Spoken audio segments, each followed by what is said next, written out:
speaker of the day, Lori Frisina. So Lori is the Vice President and Executive Director of Voices for Healthy Kids, American Heart Association. Through her leadership, direction, and dedication, Lori has made a significant contribution to making communities healthier through effective public policy. Her expertise includes campaign planning, communities, excuse me, my screen switched, I apologize, everybody. Her expertise includes campaign planning, community mobilization, multi-stakeholder collaboration, grassroots development, and effectively communicating health messages to public officials. Before joining the American Heart Association in March 2019, Lori served as Senior Vice President and New England Office Director for M&R Strategic Services. Here and since the launch of the Voices for Healthy Kids initiative, Lori worked closely with Voices for Healthy Kids and its Strategic Advisory Committee, playing a pivotal role in grantee and advocate training, stakeholder engagement, and evaluation. Lori, we are so excited and happy to have you here. I am going to turn it over to you. Shelby, thank you so much. I'm going to make you're going to have to tell me if I'm sharing my screen correctly. And then I'm going to get rocking here. So let me know if you can see my first screen. Is that working?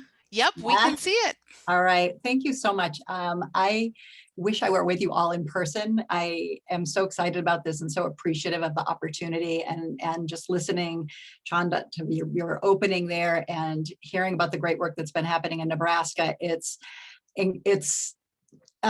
does me good, let me just say that, in this work that we're doing at this point in time, to hear of the energy and the excitement and the genuine enthusiasm from colleagues in Nebraska. I have not been to Nebraska since I did work on Smoke-Free Nebraska a very long time ago, and miss it, and was hoping that we would all be together in Lincoln and doing this. So I'm pretending I'm in Lincoln today. It's 64 here in Lincoln, and if you don't know that, and sunny, which is about 20 degrees warmer than it is where I actually am in Massachusetts. So I think you got the better deal here. To start out, I also just want to give a special shout out to my American Heart Association colleague, Ryan Lally, who I don't think could join us. He may be listening in, but he worked very hard on this. He actually extended the invitation, and he and his wife, I believe, had their second daughter very recently, maybe today, I'm not sure, but congratulations, Ryan, and thank you for including me in this important summit here.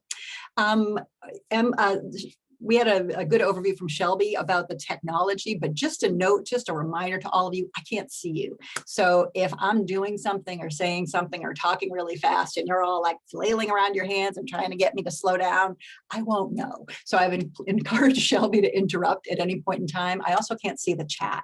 And I only remind you of that because there may be things as I move through that you're just dying to like interject and you want me to stop. Again, put it in the chat. Shelby has offered to interject. You can use the question function. There's a few pauses throughout our time together during this keynote conversation, and we will have time for questions and answers at the end, but just wanted to make sure you feel comfortable. Don't be overly polite. If you need to say something, please, please, please, please jump in. This is your time, and we're hoping it will work best for you. So this presenter disclosure slide, I'm told I have to put there, so you've seen it, it's there, but I want to practice with the chat function for a second. So if you can all figure this out, because you're going to need it in a few minutes. So I want you to just practice. So this is a warm-up question that just makes me laugh, and people's responses make me laugh. So put this in the chat, your response to the question: what would be the coolest animal to scale up to the size of a horse?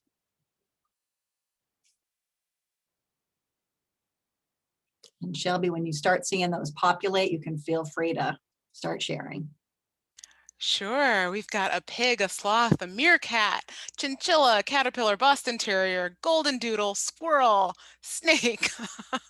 Somebody wrote knot, a mouse, a wiener dog, butterfly, praying mantis, another butterfly, peacock, turtle, platypus, flamingo, cricket. I'll add gecko, a little Geico gecko, it'd be adorable.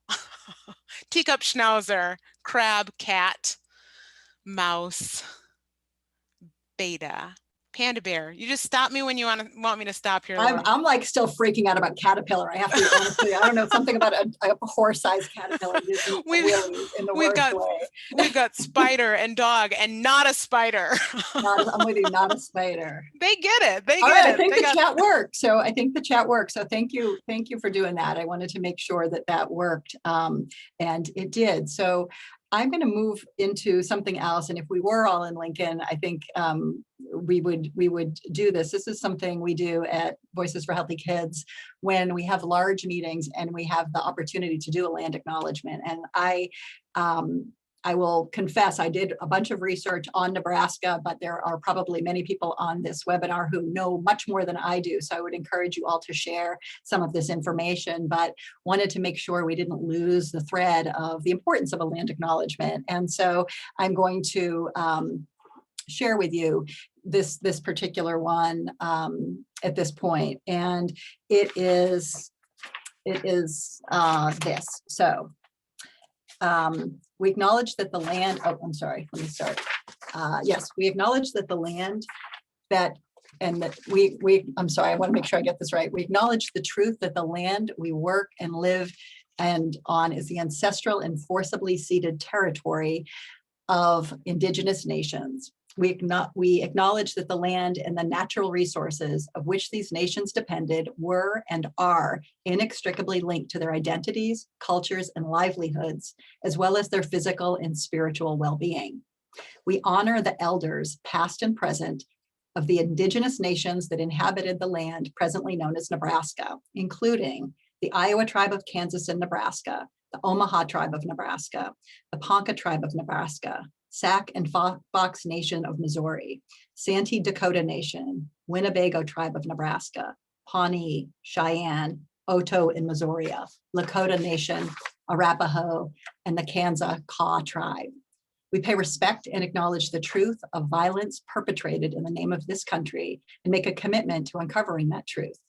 As we kick off the Nebraska Healthy Kids Summit and what it means to create conditions that allow children to be healthy in the context of this ongoing pandemic, we would be remiss if we did not pause to note that COVID-19 has been more deadly for Indigenous Americans than any other group, with 1 in 475 Indigenous Americans dying from the virus and having devastating effects on surviving communities, families, and children.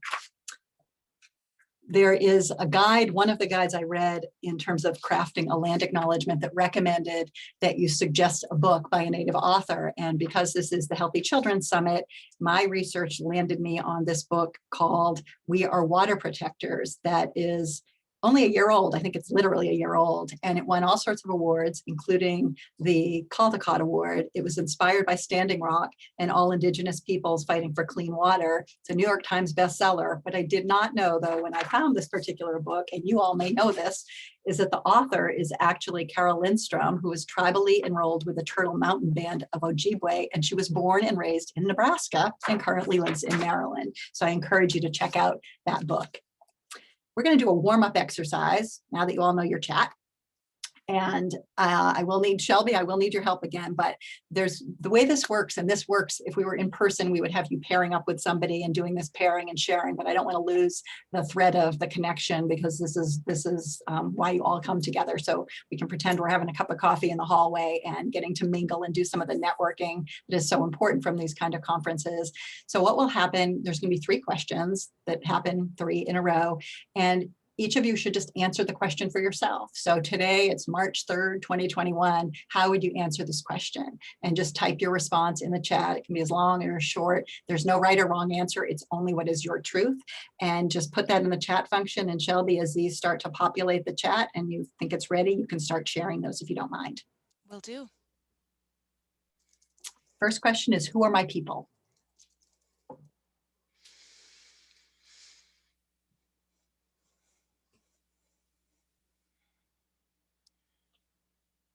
My family, friends and coworkers, my family, coworkers and team, my community, my kids, those that value others, my family and those that surround me, my family and friends, my family, my coworkers, my students, my family and friends, family, friends, church, kids, teachers, neighbors, the whole community, my family and friends, those that still smile. Family, friends, coworkers, and students, all people are interconnected. Family, friends, optimists and realists. My family, closest friends, Bible study friends. Families and especially all the children. Love it. I'm going to go to the second question here. Those are terrific. What is the best thing about the place I now live?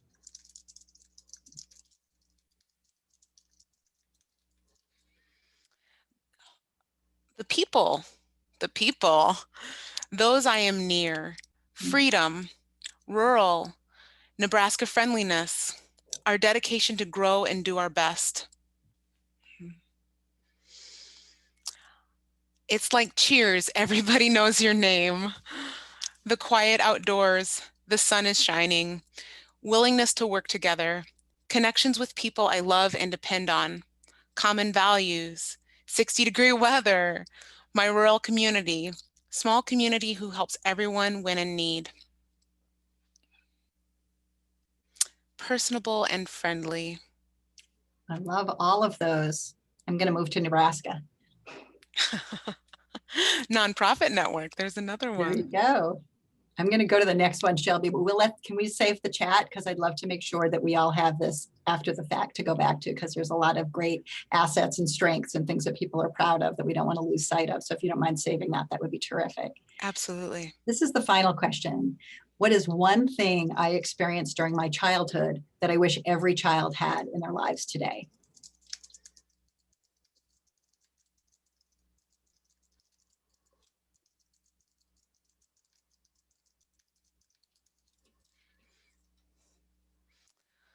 Loving parents, love, play outside, protection, lots of time in nature, the freedom to run outdoors, play everywhere, and not worry about a thing.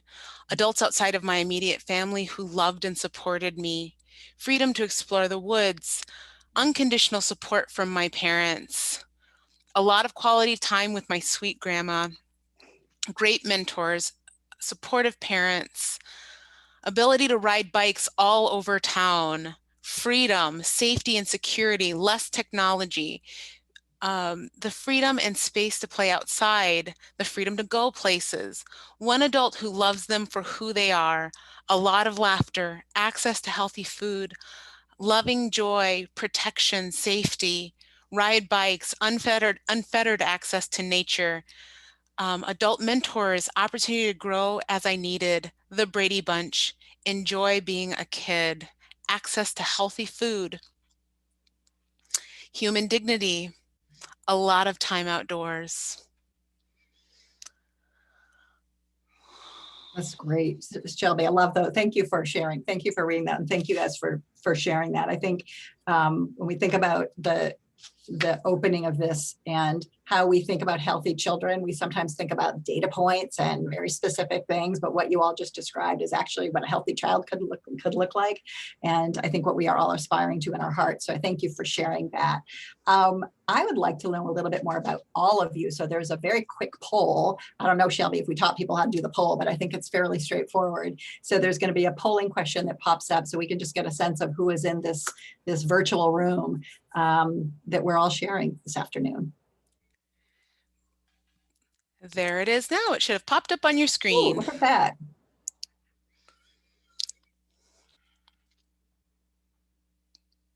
And if you're choosing the other category, you can certainly feel free to write that in the chat as well.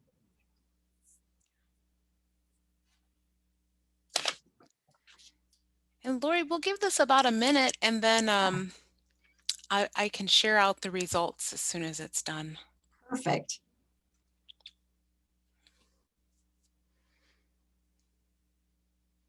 And I may, because I know you can all multitask, I'm going to advance to the next slide, but I don't think that will lose the survey piece here. But, oh, it will. I can't advance until we're done with the poll. Well, If you So maybe haven't the voted poll's yet, done. yeah, yep, the poll is actually almost done. We Good. have 88% at this point that have voted, Wow. 89. All right, and we are going to go ahead and end that poll and share the results out. So, Oh, wow. yeah, can you see those results there, Lori? Yeah, well, we lost them. You had it up and then it disappeared again. I don't know if you can go back to the results. I You see a know, lot of community public health people in my recollection. No elected officials, not shocking. And can others see it? I'm not actually seeing the results. I'm just seeing the poll again. I, I'm not sure. I think we had a little bit of a glitch and That's okay. it got I may need you to do something to um, remove that from the screen though, so I can advance okay. the slides. There, All right, let me move it quickly and see if that go works. Yeah, it's not letting me do, oh, there we go. There we Okay. go. Okay. Oh, good. So thank you for that. I realized listening to the last couple minutes and seeing what folks had to say in response to those questions and who you are and the jobs that many of you hold in this work, that you are my people, which is cool. I think lots of us think of ourselves and want to be those do-gooders, and certainly those are the categories and the types of folks that are attracted to this work, which is terrific. A little bit about Voices for Healthy Kids, because probably most of you have never heard of Voices for Healthy Kids. We have been around about 8 years. We were co-created by the Robert Wood Johnson Foundation and the American Heart Association, really for two purposes: to pass policy at the state, local, and tribal levels to prevent and reduce childhood obesity. That's the easy part, right? And at the same time, to advance health equity. We really are trying to use this, the policy innovation space within Voices for Healthy Kids as a place where we really test out new things and try out new things that may not have yet made it through the science kind of underpinnings of the American Heart Association. So we live within the American Heart Association advocacy team, but we're the slightly different cousin within the team. That's the only way I can describe it. So we have a little bit more latitude to try things. We have a little bit, an increasing encouragement to really go out there pretty far. And we have been, luckily for us, really developed within the AHA as a place where a lot of the health equity learning has happened, and we've tested things out. I'm going to be very honest with you, that has been the biggest challenge for Voices for Healthy Kids. As you probably know something about the American Heart Association, we're a fairly traditional, large, white dominant culture nonprofit. Advocacy is something we've done for a long time, 40 years, actually. I'm told it's the 40th anniversary of that. And the organization's 100 years old. So AHA has a way of doing things and accomplishing and advancing its mission that is pretty tried and true. Advocacy and passing policies is something that we've done for a long time. And what we haven't done is the organizing piece of it. And so when the Robert Wood Johnson Foundation said, all right, we're going to make a bet on y'all, and you can do this, and we're going to put a lot of money into this, and we know that the Heart Association has boots on the ground in every community. We know you've got the science. We know you've got the brand. We know you know how to pass laws. We know you know how to engage people.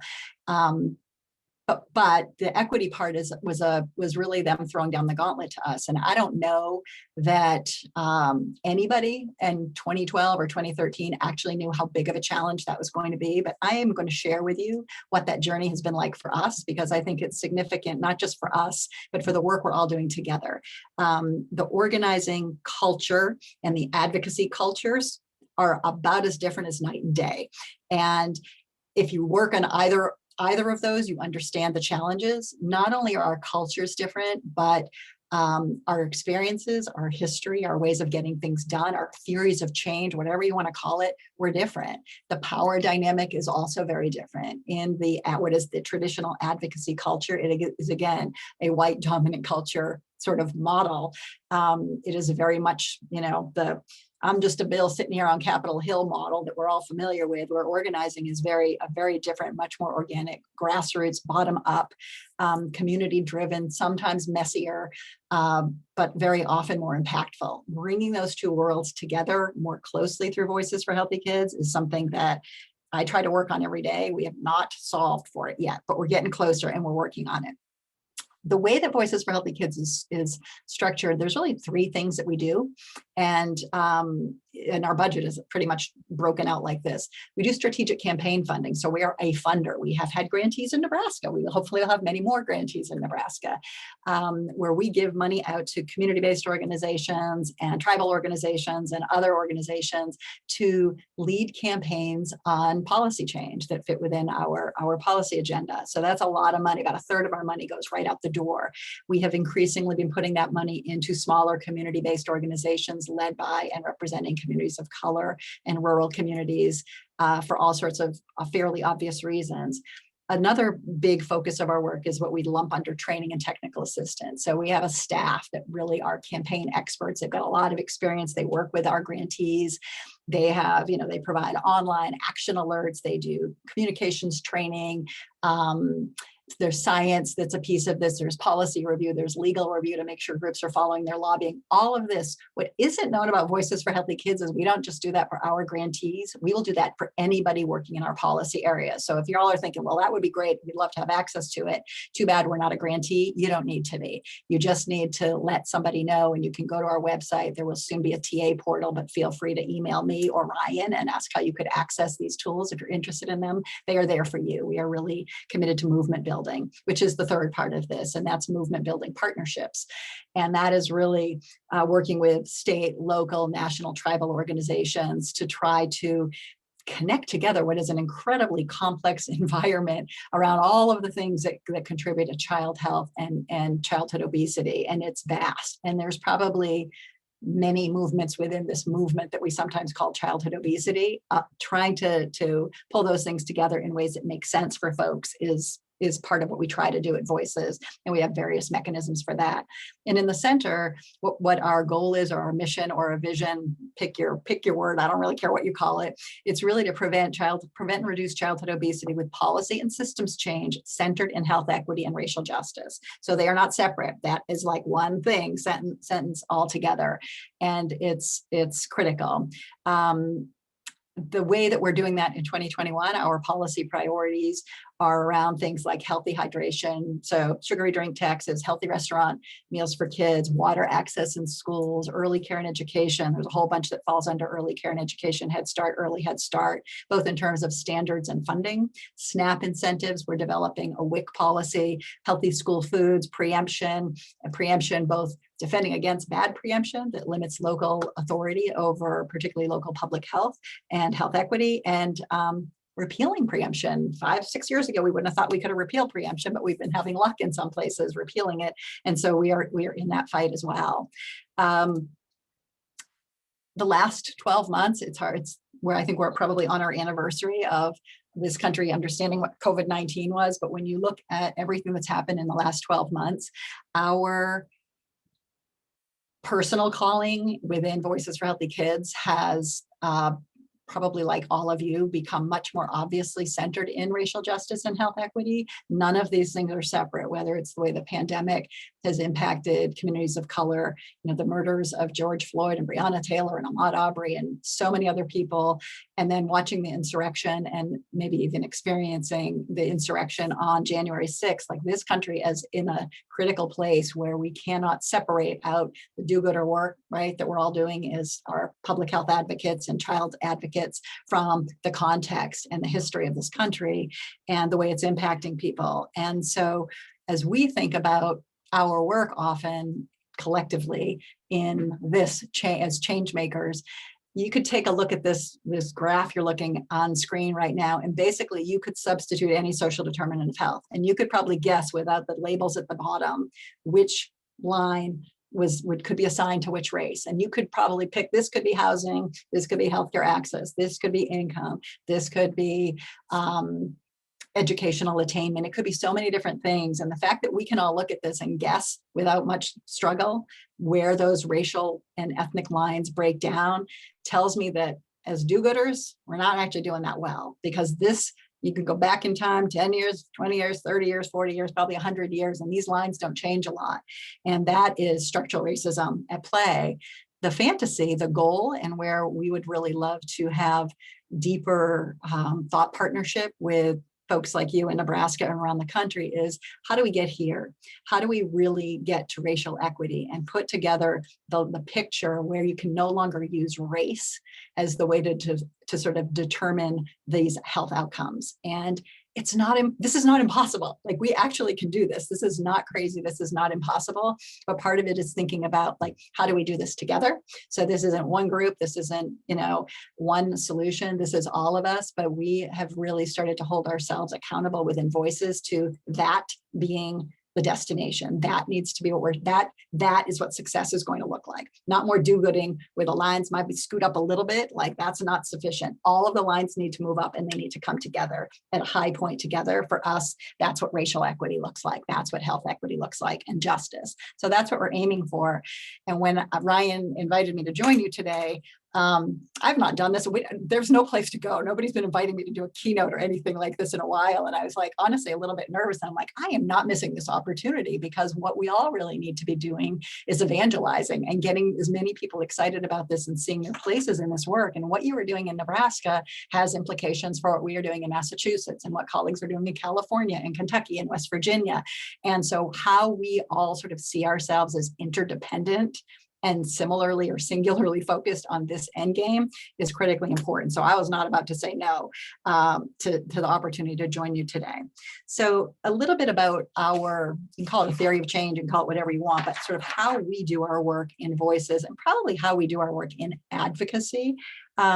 This may be familiar to you, and this has been these 3 key questions that I'm going to share with you have been my North Star as an advocate for most of my career. And they're pretty simple, but we often fail to answer them. The first one is, what do you want? So what is the change you're seeking to happen? And policy advocacy, that's really like literally around more money for a particular program, or policy change to do X, whatever it is. Why do you want it? So what's the data that defines the problem you're seeking to address and the solution you're proposing? And who has the power to give it to you? And this is where we tend to, people kind of get lost on this one. Sometimes they think, well, it's that, it's the entire government, it's a state agency. Oftentimes it's like 1 or 2 elected officials or key decision makers that at a point in time actually have the authority. So we in advocacy try to stay laser focused on that, like getting that number 3 answer to move through influence, through pressure, through whatever it is. This has worked fairly well for what I talked about as our traditional advocacy model, but the 3 key questions need to adapt a little bit more when we're talking about organizing and we're talking about practicing this work with equity, and really thinking about, what does the community want? Why does the community want it? And who has the power to give it to the community? Now, the truth is, sometimes the answers are exactly the same.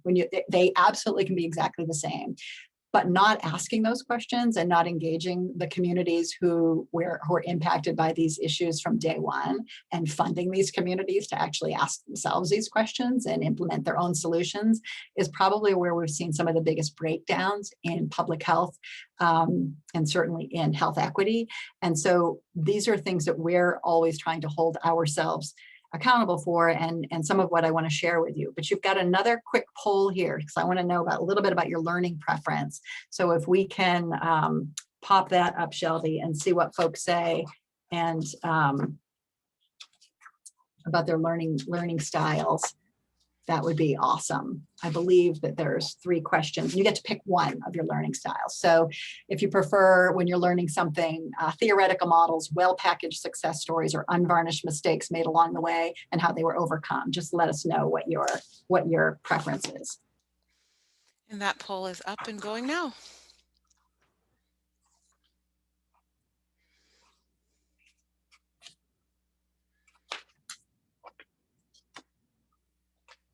And Shelby, we may just have you holler them out if we're not able to show the results. Sure. Holler them,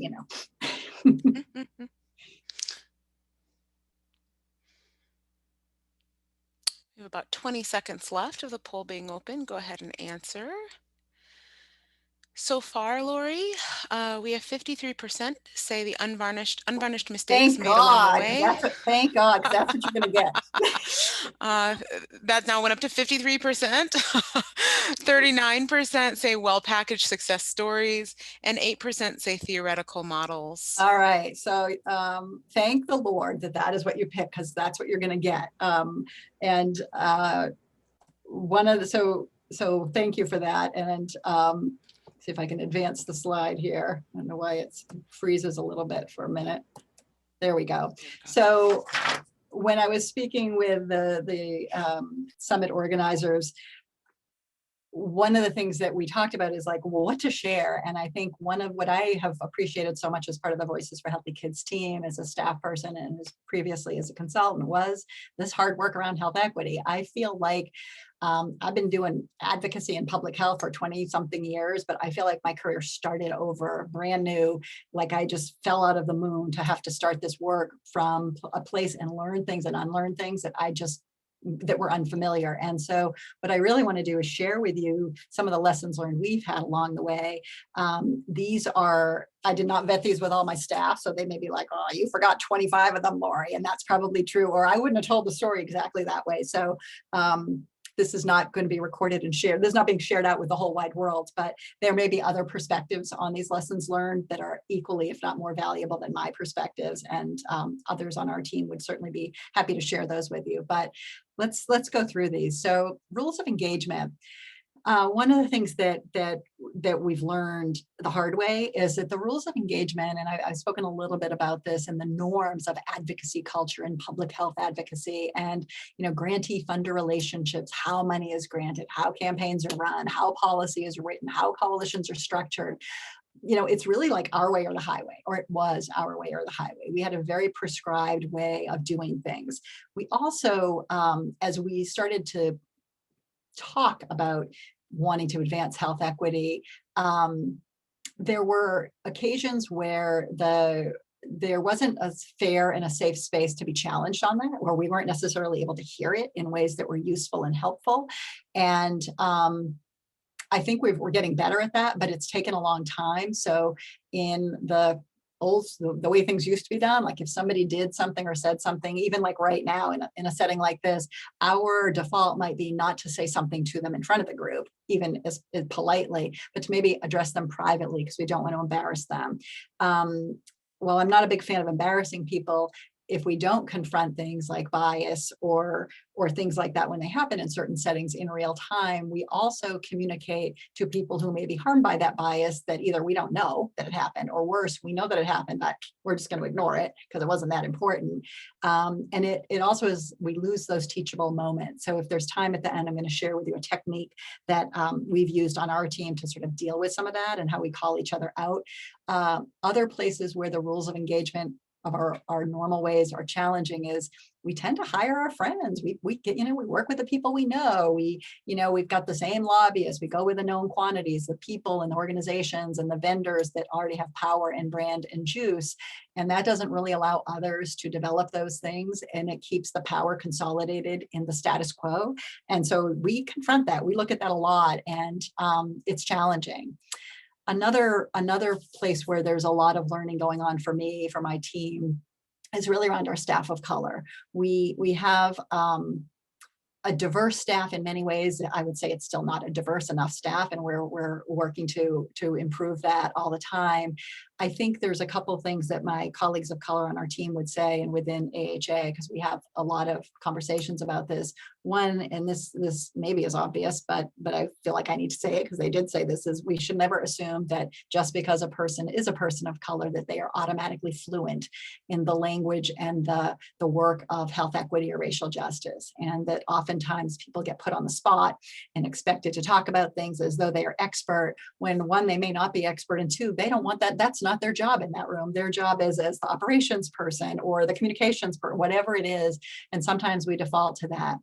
The other piece that has been really a learning place for me, and particularly in this past year, is really understanding and appreciating that when we are in such a heated context where, where racial justice is so prominent and where things in the news were happening day after day after day at warp speed pace, the way that impacts staff of color is much deeper and often much more traumatic than it is for white folks on the team.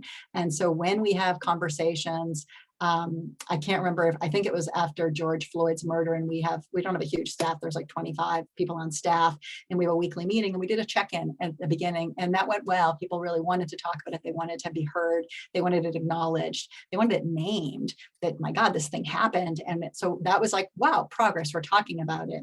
Within about a month, when the pattern of violence against Black people had continued and been heightened in the news, it was suggested that we do another kind of a sharing circle and staff meeting, and staff of color, when a woman on my team reached out, and I'm so grateful she did, she said, I can't do it. I can't do it. I can't.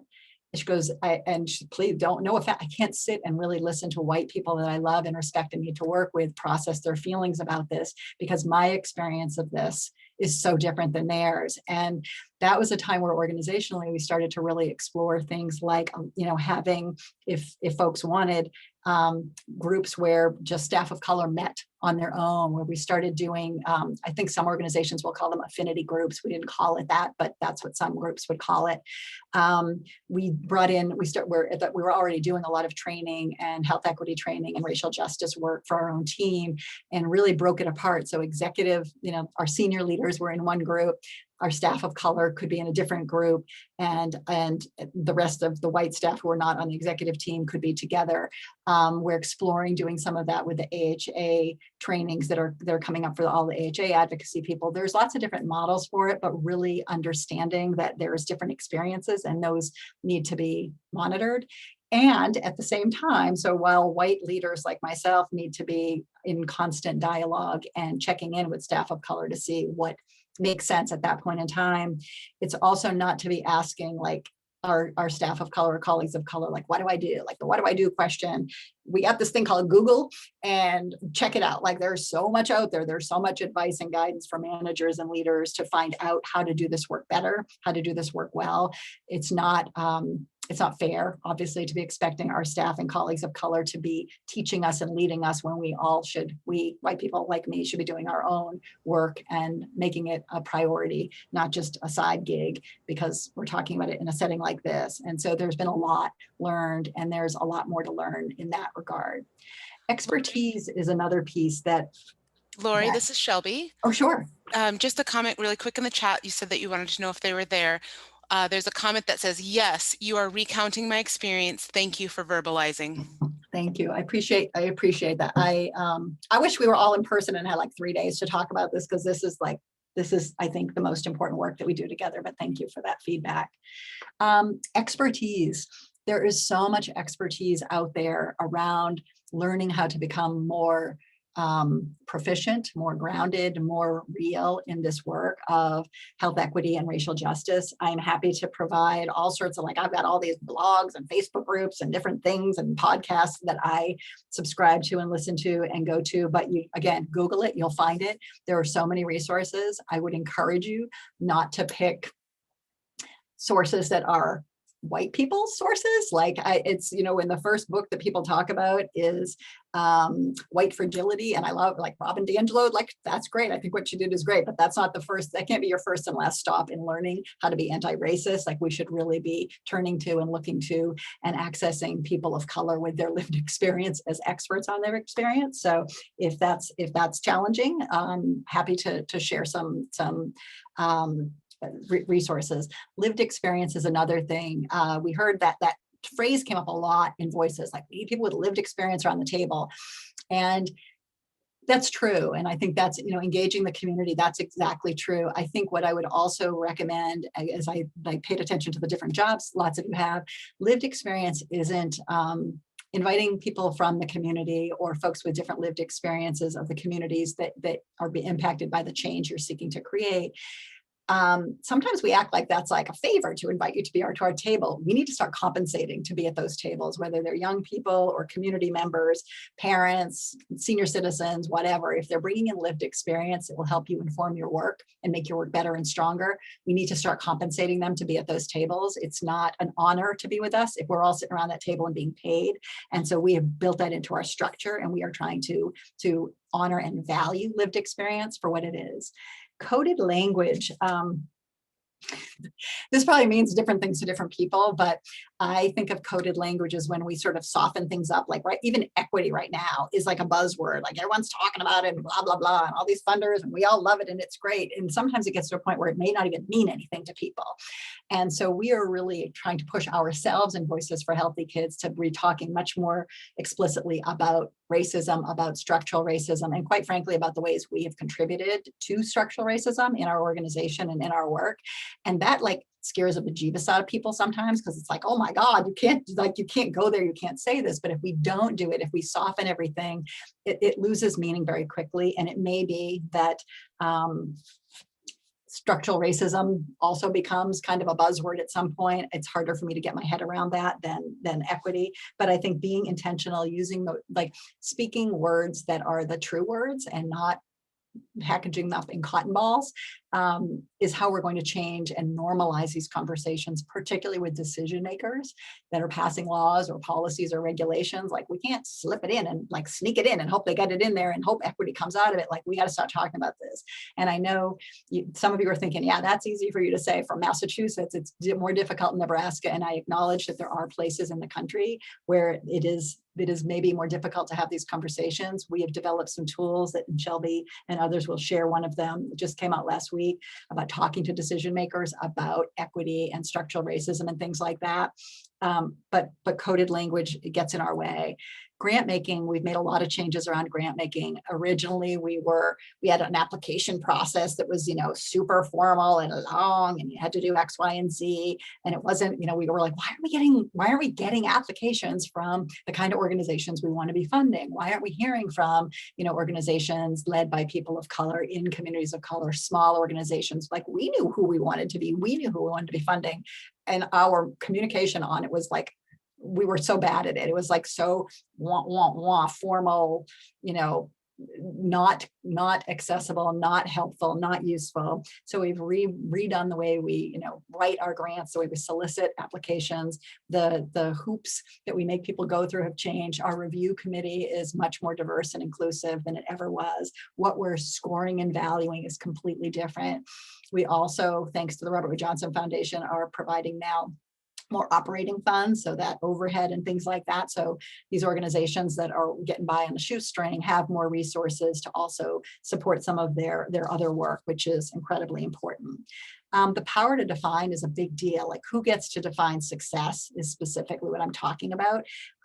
We have in public health and public health advocacy, sort of a control freaky sense that we should get to define what is good policy, what is success.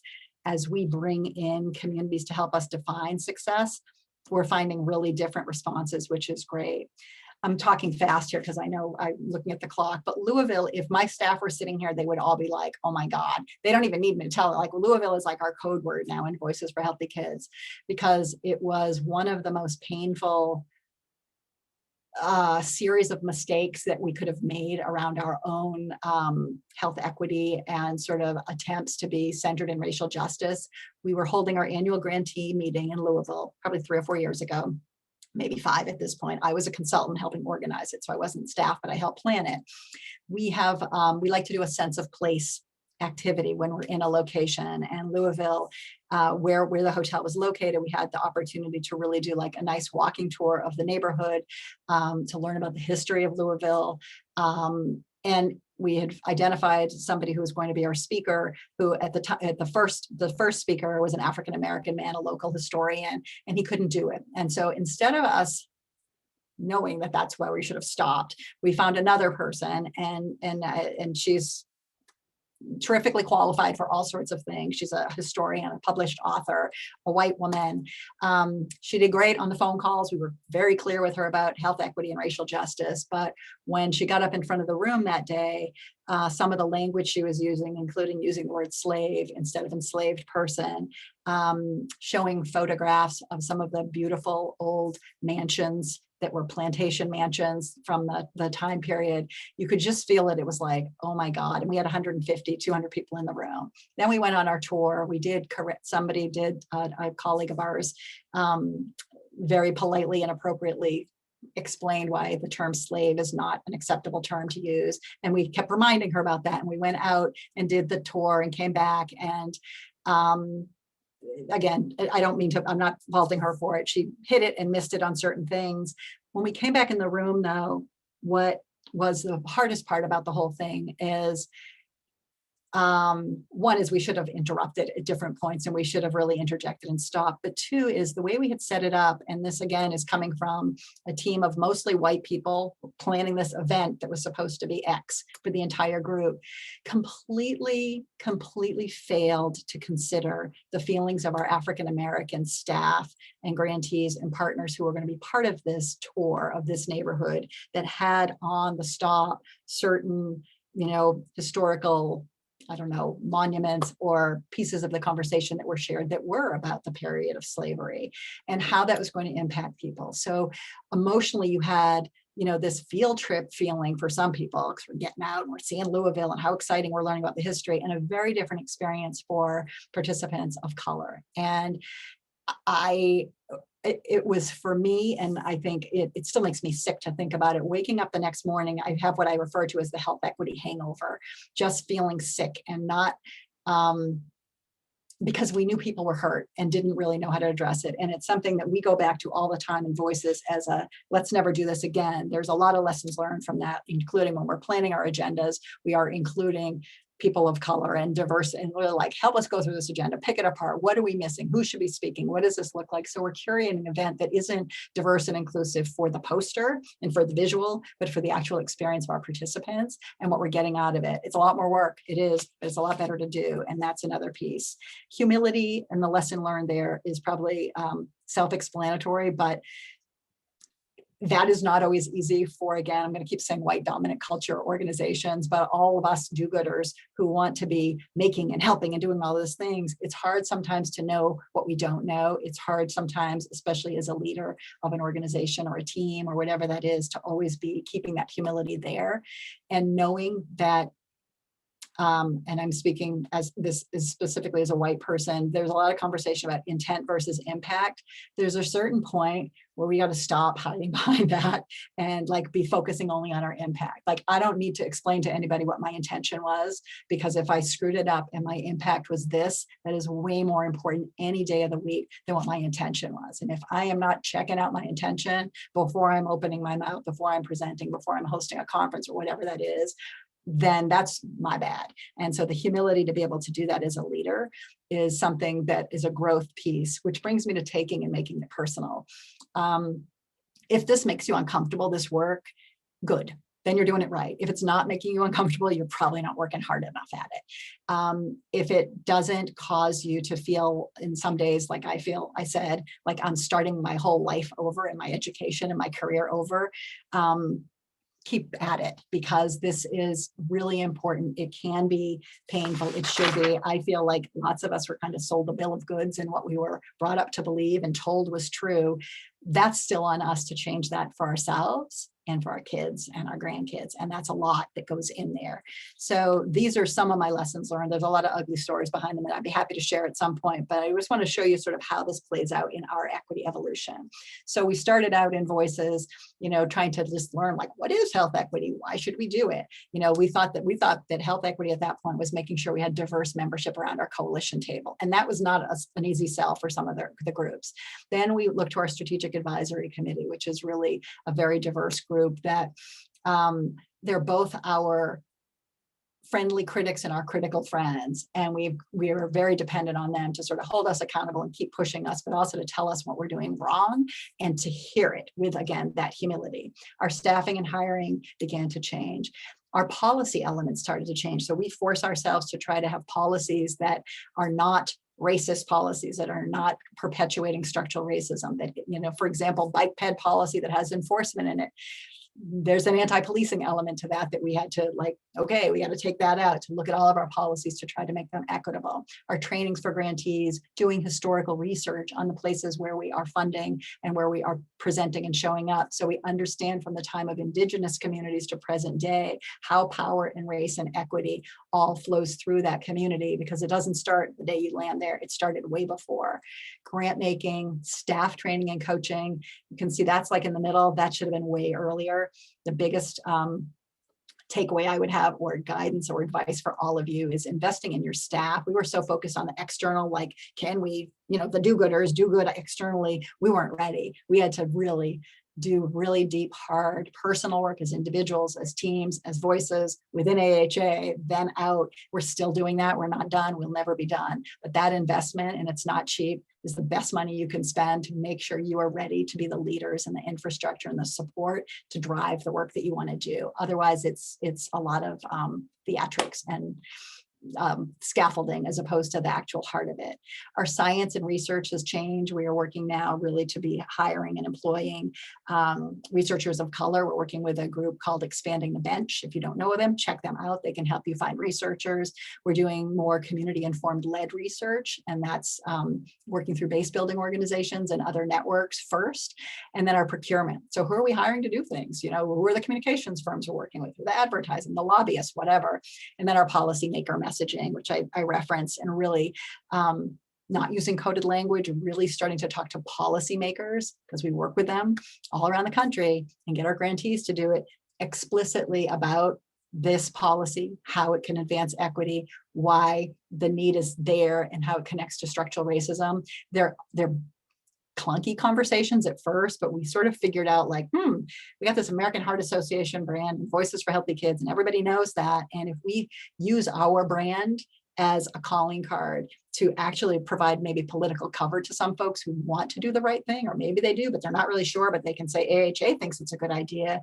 Not only do we change policy, which is what we started doing, but I think we get to what we should be doing, and that is to change policymakers and policy making. And the question mark there is, I don't know what's next, but there is a next, and it will continue, and this will keep moving because we're doing this. So just to sort of sum it up here, I mean, our journey has been, a lot of things, and I'd say our speed matters. We don't want to be going too fast or too slow, because people can get hurt either way.